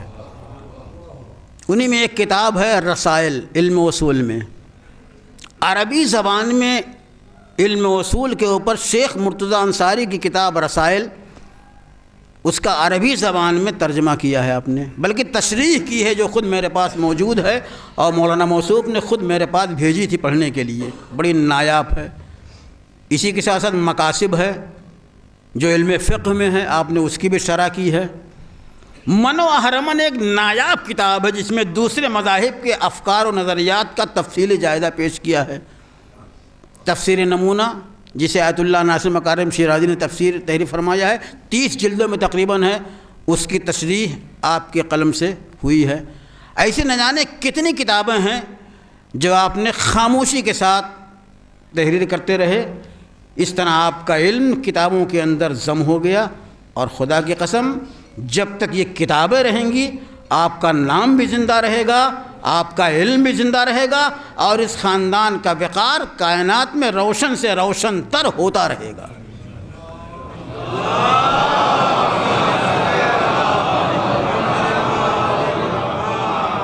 میں ان کے فرزند عباس علی صاحب سے گزارش کرتا ہوں کہ اس علمی سرمایے کی حفاظت کریں۔ یہ قوم کے لیے، قوم نہیں بلکہ مذہب کے لیے بڑا عظیم علمی سرمایہ ہے، اور فقط حفاظت کرنا ضروری نہیں، جتنا جلد ممکن ہو اس علمی سرمایے کو اجاگر کیا جائے تاکہ طلبہ اس سے فیض یاب ہوں، ان کے نظریات ہمارے سامنے روشن ہوں، ان کے افکار ہماری نگاہوں کے سامنے روشن ہوں، اور ہم اس سے فیض اٹھائیں۔ کیوں؟ علم کبھی جھکتا نہیں، علم سر چڑھ کے بولتا ہے، علم انسان کو باوقار بناتا ہے۔ کیا کہنا ایسے صاحبان کردار افراد کا جن کے علوم و کمالات کے ذریعے کائنات نے فیض اٹھایا، اور کائنات نے فیض اٹھانے کے بعد اپنے بعد آنے والے انسانوں کے لیے ان کے علمی سرمایے کو ضرب المثل قرار دیا، اور جب تک دنیا باقی رہے گی ہر مجتہد کا علمی سرمایہ روشن رہے گا۔ یہی سرمایہ ہے جو ہمیں نجات کا راستہ دکھاتا ہے، یہی سرمایہ ہے جو ہمیں صراط حقیقت سے روشناس کراتا ہے۔ رسول کی حدیث ہے کہ مثل اہل بیتی کمثل سفینۃ نوح من رکبھا نجا ومن تخلف عنھا غرق فآبا۔ میرے اہل بیت کی مثال کشتی نوح کسی ہے، جو اس پہ سوار ہو جائے گا وہ نجات پا جائے گا۔ نجات پانے کا طریقہ کیا ہے، نجات پانے کا اصول کیا ہے، انہیں علماء نے ہم کو سکھایا ہے، انہیں فقہاء نے اپنے بیانات کے ذریعے نجات کا اصول، نجات کا طریقہ، نجات کا انداز ہماری نگاہوں کے سامنے پیش کیا ہے۔ اور جب اس حدیث تک گفتگو آ گئی ہے تو اس حدیث کو بھی منزل کمال تک پہنچاتے ہوئے اپنی بات کو آخری منزل تک لے چلوں کہ رسول نے فرمایا کہ میرے اہل بیت کی مثال کشتی نوح کسی ہے، جو اس پہ سوار ہو گیا وہ نجات پا گیا۔ عزیزو، اہل بیت کی مثال کشتی نوح کسی ہے۔ اب ایک معزز جماعت کو ستاروں کے مانند قرار دیا گیا ہے اور کشتی ستاروں کے سہارے چلتی ہے، لہذا انسان ان معزز جماعت کی پیروی کرے اسے نجات کا پیمانہ مل جائے گا۔ لیکن نہیں عزیزو، رسول نے یہ نہیں فرمایا ہے کہ میرے اہل بیت کی مثال کشتی جیسی ہے، بلکہ رسول نے ایک لفظ کا اضافہ فرمایا ہے، میرے اہل بیت کی مثال کشتی نوح جیسی ہے۔ اب یہ دیکھنا ہے کہ کشتی نوح ستاروں کے ذریعے چلی تھی یا ستاروں کے ذریعے نہیں چلی تھی۔ اب اگر کشتی نوح ستاروں کے ذریعے چلی تھی تب تو بات روشن ہے، لیکن اگر ستاروں کے ذریعے نہیں چلی تھی تو بات روشن نہیں ہے۔ لہذا آئیے دیکھا جائے کہ کشتی نوح ستاروں کے ذریعے چلی تھی یا نہیں چلی تھی۔ تو ستاروں کے ذریعے دیکھنے سے پہلے یہ دیکھنا پڑے گا کہ کشتی نوح دن کو چلی تھی یا رات کو چلی تھی۔ اگر کشتی نوح دن کو چلی تھی تو ستارے تو خود ہی غائب تھے، ستاروں کے ذریعے چلنے کا کوئی سوال نہیں پیدا ہوتا، اور اگر رات کو چلی تھی تب تو اس بات کو تسلیم کیا جائے گا کہ کشتی نوح ستاروں کے ذریعے چلی تھی۔ لیکن آئیے قرآن سے پوچھا جائے، قرآن تو ہی بتا یہ کشتی نوح کس کے ذریعے چلی تھی۔ قرآن آواز دے گا کہ جب کشتی نوح چلی تھی تو گھٹا چھائی ہوئی تھی، سیاہ بادل چھائے ہوئے تھے، موسلا دھار بارش ہو رہی تھی، تب کشتی نوح چلائی گئی تھی۔ قرآن نے کشتی نوح کے بننے کا بھی تذکرہ کیا ہے، کشتی نوح کے چلنے کا بھی تذکرہ کیا ہے۔ جب قرآن نے کشتی نوح کے بنانے کا تذکرہ کیا ہے تو قرآن نے آواز دی ہے وَاصْنَعِ الْفُلْكَ بِأَعْيُنِنَا وَبِوَحْيِنَا، اے نوح ہماری نگاہوں کے سامنے کشتی بناؤ، ہماری وحی کے اشارے کے اوپر کشتی بناؤ۔ اس کا مطلب ہے جو کشتی نجات ہوتی ہے اسے پیغمبر بھی اپنی مرضی سے نجات بنانے کا حقدار نہیں رکھتا۔ کشتی نجات کے لیے بھی اللہ کی تائید ضروری ہے، اللہ کی طرف سے نص کا ہونا ضروری ہے۔ تو قرآن نے کشتی نوح کے بنانے کا بھی تذکرہ کیا ہے، کشتی نوح کے چلانے کا بھی تذکرہ کیا ہے۔ جب بنانے کا مرحلہ آیا تو آواز دی نوح اس کشتی کو ہماری نگاہوں کے سامنے بناؤ، ہماری وحی کے اشاروں کے اوپر بناؤ۔ اور جب چلانے کا مرحلہ آیا تو قرآن نے آواز دی تجری بِأَعْيُنِنَا، یہ کشتی ہماری آنکھوں کے اشارے کے اوپر چلتی ہے۔ تو اب مجھے کہنے دیجیے، جب قرآن کشتی نوح کے بنانے کا بھی ذکر کرتا ہے، کشتی نوح کے چلانے کا بھی ذکر کرتا ہے، تو رسول نے جن مقدس ذوات کو کشتی نوح سے تعبیر کیا ہے، ضروری ہے قرآن میں اس کشتی کے بنانے کا بھی تذکرہ ہو، اس کشتی کے چلانے کا بھی تذکرہ ہو۔ لہذا جب کشتی اہل بیت کے بنانے کا مرحلہ آتا ہے تو قرآن آواز دیتا ہے غدیر کا لقدق صحرا ہوگا، حاجیوں کا مجمع ہوگا، کجاؤں کا ممبر ہوگا، رسول ممبر پہ ہوں گے، جبریل کی آواز ہوگی یا ایھا الرسول بلغ ما انزل الیک من ربک۔ یہ کشتی نوح کے بنانے کا مرحلہ ہے، اور جب کشتی نوح کے چلانے کا مرحلہ آئے گا تو قرآن آواز دے گا وما تشاؤون الا ان یشاء اللہ۔ یہ کشتی نوح ہماری مرضی کے اشاروں کے اوپر چلتی ہے۔ ایک صلوات بھیج دیں بر محمد۔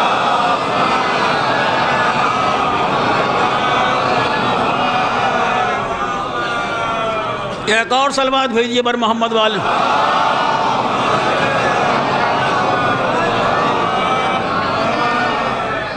اب حدیث نے آواز دی جو اس کشتی کے اوپر بیٹھا وہ سوار ہو گیا، وہ نجات پا گیا۔ کشتی پر بیٹھنے کے کیا معنی ہے؟ بھائی کشتی نوح تو لکڑی وغیرہ کے بنائی گئی تھی، وہاں کے اوپر بیٹھنے کا مفہوم ثابت ہو سکتا ہے، لیکن کشتی اہل بیت کیا لکڑی وغیرہ کی بنائی گئی تھی اس پہ کوئی بیٹھے گا؟ تو کشتی اہل بیت کے بیٹھنے کا معنی کیا ہے؟ عزیزو تھوڑی سی تمہید، کشتی اہل بیت پہ سوار ہونے کا معنی کیا ہے؟ آپ ساحل پہ کھڑے ہوئے تھے، آپ کی نگاہوں نے دیکھا کہ پانی کی موجوں کے اوپر ایک کشتی رواں دواں ہے، آپ نے کشتی کی رفتار کو دیکھا، کشتی کی روانی کو دیکھا، اور ساحل پہ کھڑے کھڑے کشتی کی روانی کی تعریف کر رہے ہیں۔ عزیزو اگر کشتی واقعی بہترین رفتار سے آگے بڑھ رہی ہے تو تعریف کرنا اس کشتی کا حق ہے، آپ کا کشتی کے وجود کے اوپر کوئی احسان نہیں ہے۔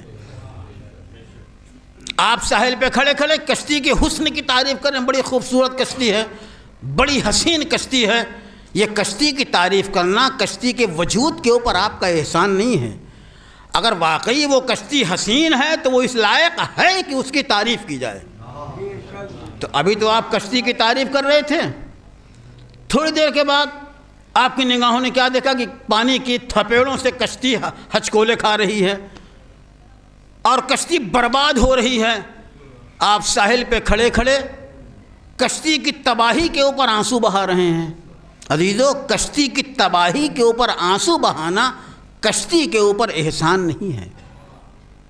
اگر واقعی کشتی تباہ ہو رہی ہے تو اس کا حق ہے کہ اس کے اوپر گریہ کیا جائے، آپ کا گریہ کرنا اس کے وجود کے اوپر احسان نہیں ہے۔ لہذا اگر کسی وجود نے اس کائنات کو حیات دی ہے تو اس کے اوپر آنسو بہانا اس کے اوپر احسان نہیں ہے، آپ کا حق ہے ان کی شہادت کے اوپر آنسو بہائیے۔ تو اس کا مطلب ہوا کہ نہ کشتی کی تعریف کرنا کشتی کے اوپر بیٹھنا ہے، نہ کشتی سے محبت کا اظہار کرنا کشتی کے اوپر بیٹھنا ہے، نہ کشتی سے پیار کرنا کشتی کے اوپر بیٹھنا ہے، نہ کشتی کی تباہی کے اوپر آنسو بہانا کشتی کے اوپر بیٹھنا ہے۔ پھر کشتی کے اوپر سوار ہونے کا معنی کیا ہے؟ عزیزو کشتی پہ جب آپ بیٹھتے ہیں تو کیا ہوتا ہے؟ انسان جب، آپ نے یعنی کتنے افراد ہوں گے جو کشتی پہ بیٹھے ہوں گے، انسان جب کشتی کے اوپر بیٹھتا ہے ادھر کشتی کے اوپر اس کے قدم پہنچے، ادھر اس کا اختیار اس کے ہاتھوں سے سلب ہو گیا۔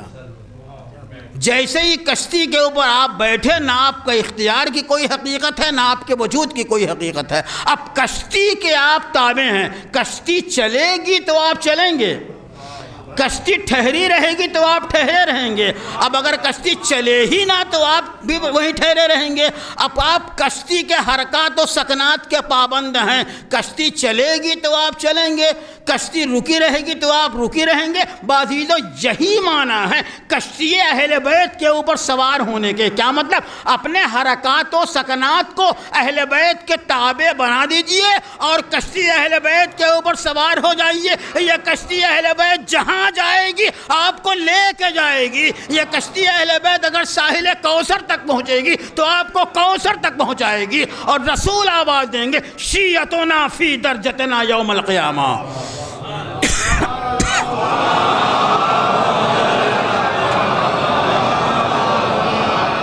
ہمارے شیعہ ہمارے درجے میں ہیں۔ بس یہیں سے یہ بات بھی کہنے کا دل چاہتا ہے عزیزو، پانی پیاس بجھاتا ہے انسان کی، کاغذ پہ لکھا ہوا پانی کا نام انسان کی پیاس نہیں بجھاتا۔ غذا انسان کی بھوک کو مٹاتی ہے، کاغذ پہ لکھا ہوا نام انسان کی بھوک کو نہیں مٹاتا۔ بے شک محبت اہل بیت نجات کی ضامن ہے، لیکن نجات پہلے دل کے اندر پائی تو جائے، محبت پہلے دل کے اندر پائی تو جائے۔ اگر محبت کا وجود ہی نہیں ہوگا تو نجات کا کوئی سوال نہیں پیدا ہوتا۔ اسی لیے معصوم نے ارشاد فرمایا ہے کونوا لنا زینا ولا تکونوا لنا شینا، ہمارے لیے باعث عزت بننا، باعث ذلت نہ بننا۔ من اطاع اللہ فہو لنا محب ومن عصی اللہ فہو لنا عدو، جو ہماری اطاعت کرے گا وہ ہمارا محب ہوگا، دوستدار ہوگا، جو ہماری نافرمانی کرے گا وہ اللہ کی بارگاہ میں جواب دہ ہوگا، ہمارا دشمن ہوگا۔ گویا اہل بیت کی اطاعت کا نام محبت ہے۔ اور خدا کی قسم اس محبت میں نہ جانے کتنی چاشنی تھی کہ حسین جب نرغے عادا میں گھرے ہیں تو حسین نے محبت ہی کے وجود کو سہارا قرار دیا ہے، اور اپنے بچپنے کے دوست حبیب ابن مظاہر جنہیں فقیہ کا لقب دیا گیا ہے، خط لکھا من الحسین الغریب الی الرجل الفقیہ، یہ حسین غریب کا خط ہے مرد فقیہ کے نام، نامہ بر خط لیتا ہے، خط لے کے چلتا ہے۔ کوفہ میں آیا، حبیب کی دہلیز تک پہنچا، دق الباب کیا، بیوی نے پوچھا کون؟ کہا نا برید الحسین، میں حسین کا قاصد ہوں۔ حسین کا خط دیا، حبیب نے پہلے خط کو سر پہ رکھا، آنکھوں سے لگایا، بوسہ لیا، اب جب اسے پڑھا تو لکھا تھا حبیب میں دشمنوں کے نرغے میں گر گیا ہوں، اگر تم سے ہو سکے تو میری نصرت کو آ جاؤ۔ حبیب نے خط لیا، صحن خانہ کے اندر آئے، بیوی نے بڑھ کے سوال کیا حبیب کس کا خط ہے؟ کہا فرزند رسول کا خط ہے۔ کہا کیا لکھا ہے؟ کہا اپنی نصرت کے لیے بلایا ہے۔ کہا پھر تمہارا کیا ارادہ ہے؟ کہا میرا ارادہ یہ ہے کہ اگر میں چلا گیا تو تمہارا پرسان حال کون ہوگا؟ خدا کی قسم حبیب کی زوجہ کی معرفت دیکھیے اور ایمان دیکھیے۔ ایک دفعہ حبیب کی زوجہ نے آواز دی حبیب فرزند رسول تمہیں نصرت کے لیے پکارے اور تمہیں میرا وجود پریشان کر رہا ہے، لو میری چادر اوڑھ کے تم گھر میں بیٹھ جاؤ، میں اپنے آقا حسین کی نصرت کو جاؤں گی۔ کہا نہیں مومنہ، میں چاہتا تھا کہ نصرت حسین میں تمہارے بھی جذبے کا اظہار ہو جائے۔ ایک دفعہ حبیب نے غلام کو بلایا، آواز دی غلام کو شہر کے حالات بڑے ناسازگار ہیں، کوفے کے حالات بڑے خراب ہیں، تم میرے گھوڑے کو لے کے بیرون شہر جاؤ، میں مختلف راستوں سے ہوتا ہوا وہاں پہنچوں گا۔ ادھر حبیب کو نکلنے میں تاخیر ہو گئی، لیکن روایت کی لفظیں ہیں جب حبیب بیرون شہر اپنے گھوڑے کے پاس پہنچے تو کیا دیکھا؟ گھوڑے کی آنکھوں سے آنسو بہ رہے ہیں اور غلام گھوڑے سے کہہ رہا ہے اے میرے آقا کے وفادار گھوڑے، اگر میرا آقا نہ آیا تو میں تجھ پہ سوار ہو کے حسین کی نصرت کو جاؤں گا۔ ارے غلام کی گفتگو کو حبیب نے سنا، سرو سینہ پیٹ لیا، ارے فرزند رسول کے اوپر یہ وقت آ گیا کہ وہ نصرت کے لیے غلام تک تیار ہے۔ حبیب گھوڑے پہ سوار ہوئے، آواز دیے میرے غلام جا، میں نے تجھے آزاد کر دیا۔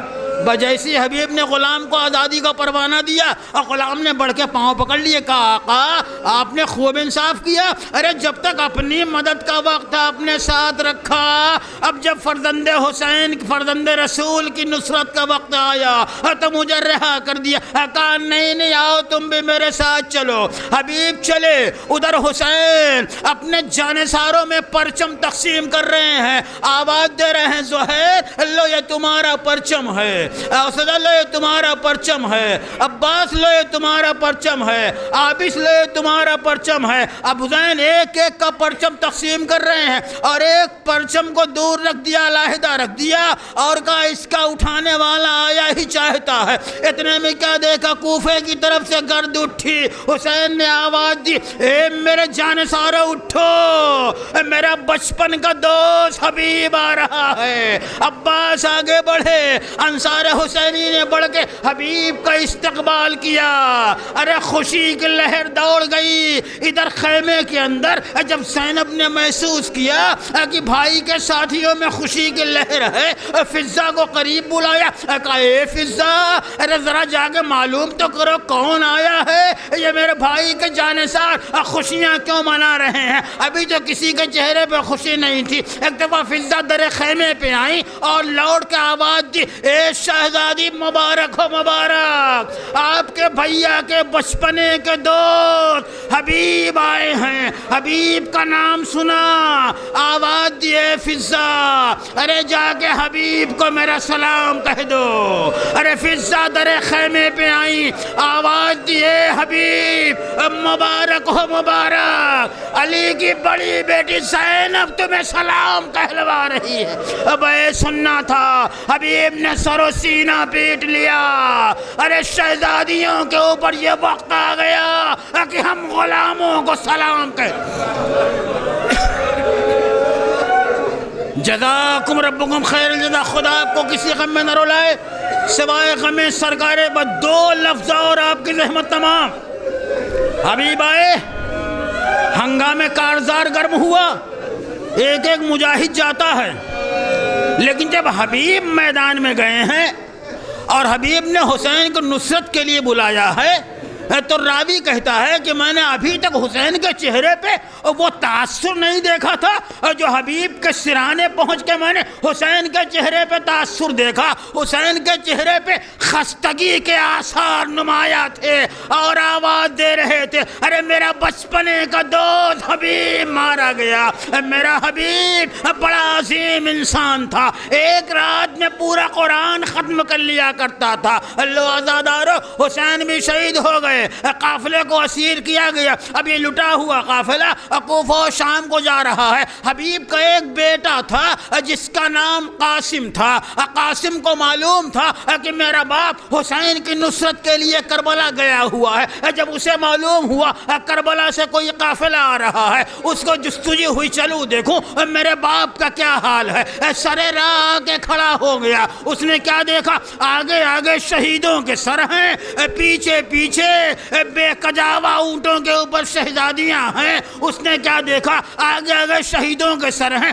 ایک نیزہ بردار کے بعد وہ کھڑا ہو گیا اور دیکھا اس نیزے کے اوپر جو سر علم کیا گیا ہے یہ تو میرے بابا حبیب سے بڑا مشابہ ہے۔ ارے پوچھا، اے بھائی یہ کس کا سر ہے؟ یہ تو میرے بابا حبیب کے سر سے مشابہ ہے۔ کہا ہاں ہاں یہ حسین کے بچپنے کے دوست حبیب کا سر ہے۔ اب جیسے ہی حبیب کے بیٹے قاسم نے نیزے کے اوپر اپنے باپ کا سر دیکھا، بیٹے کو برداشت نہ ہو سکا، تلوار نیام سے نکال لی۔ قاتل کے ہاتھ میں باپ کا سر دیکھوں مجھ سے برداشت نہ ہو سکے گا، مگر یہ عابد بیمار کا کلیجہ تھا۔ آگے آگے شہداء کا سر، پیچھے پیچھے بے کجاوا اونٹوں پہ سیدانیاں، لیکن امت کی بھلائی کے لیے سید سجاد نے یہ علم بھی برداشت کر لیا۔ واہ حسینہ واہ سجادہ۔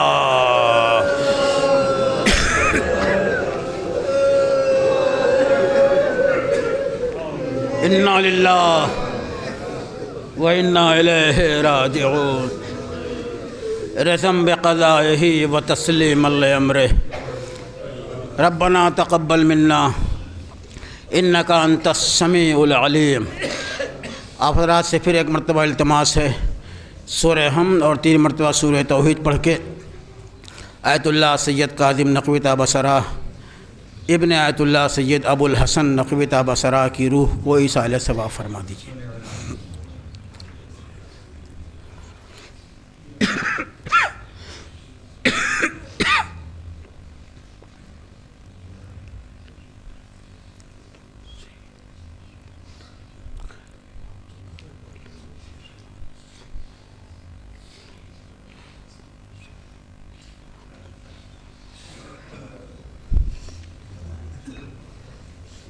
اللہ وبرکاتہ۔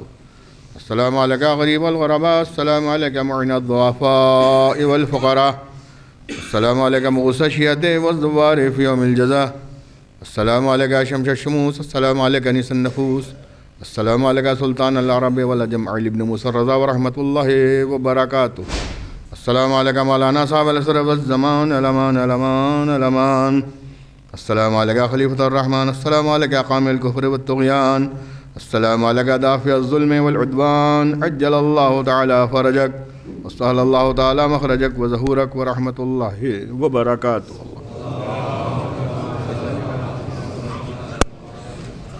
سبحان الله.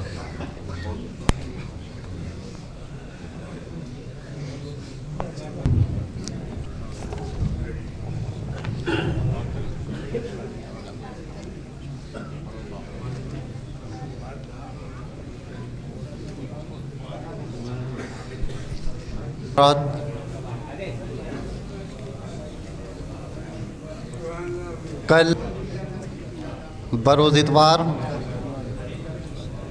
صبح 11 بجے جناب تسکین مصطفیٰ صاحب کی اہلیہ کی چہلم کی مجلس کل صبح 11 بجے بمقام مصطفیٰ منزل نزدیک ریلوے کراسنگ جمال پور ایمپریل گارڈن کے بیک میں سید زاہد حسین صاحب لکھنؤ خطاب فرمائیں گے. آپ سبھی اعضاء سے اس میں شرکت کی درخواست ہے. کل بروز اتوار صبح 11 بجے ایک مجلس چہلم جناب تسکین صاحب کی اہلیہ کے چہلم کے مجلس کل صبح 11 بجے ریلوے کراسنگ جمال پور ایملیٹ گارڈن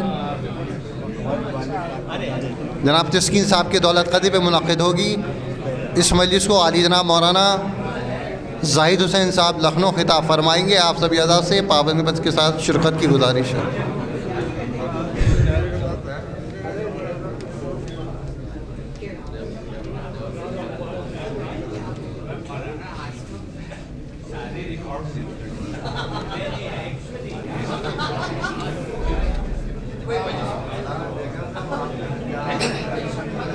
سب سے